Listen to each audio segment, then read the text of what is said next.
오늘 하루만 돌아봐도 힘든 순간들이 곳곳에 있었습니다.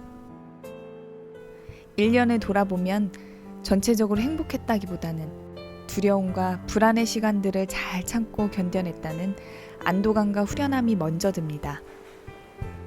다행인 건 그 시간들을 조금이나마 버텨내는 방법을 알고 있다는 것입니다.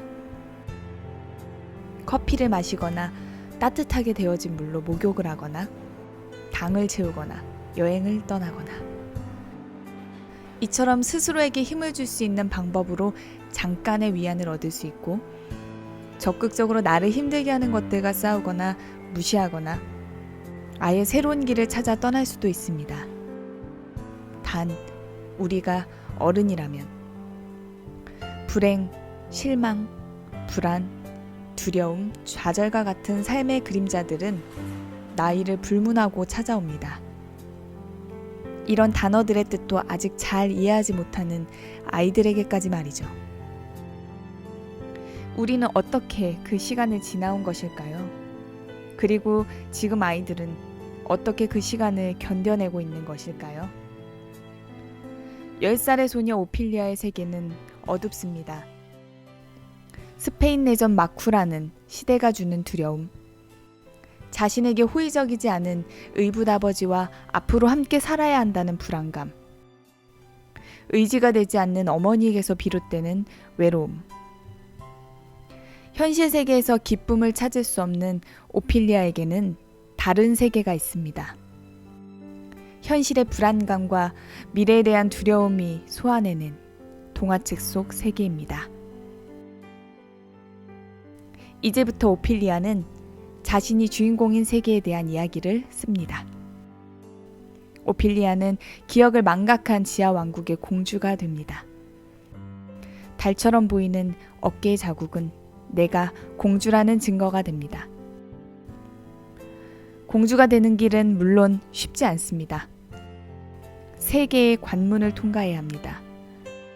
이 관문들을 완벽하게 클리어하는 건 아니지만 오피리아는 판이 제시하는 규칙을 무조건 준수하기보다는 자신의 본능대로 그리고 양심대로 관문을 통과해냅니다.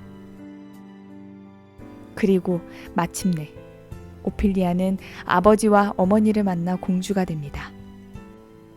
아니, 오피리아는 그런 이야기를 씁니다. 홀로 감당하기 벅찬 현실 앞에서 아이가 스스로 할 수 있는 것 중 하나는 이런 것입니다. 이 세상에서 버티게 해줄 이야기를 만들어내는 것.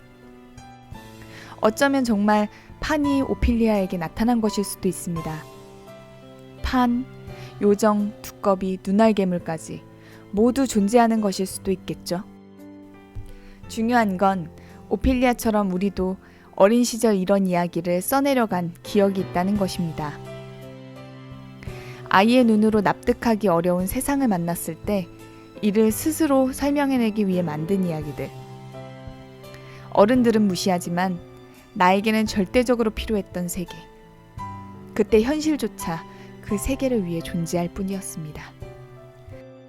아이들이 읽는 이야기를 동화라고 한다면 아이들이 쓰는 이야기는 무엇이라고 해야 할까요?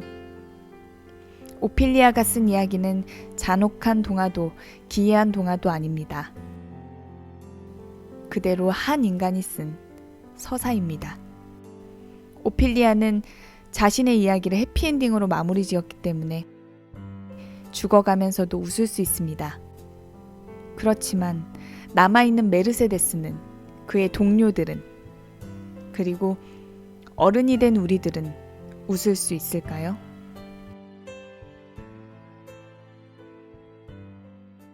영화 파네미로 오피리아와 세계의 열쇠가 공감됩니다.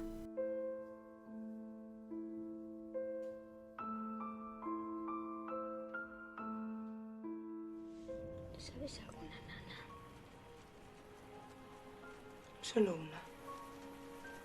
Pero no recuerdo la letra. No importa.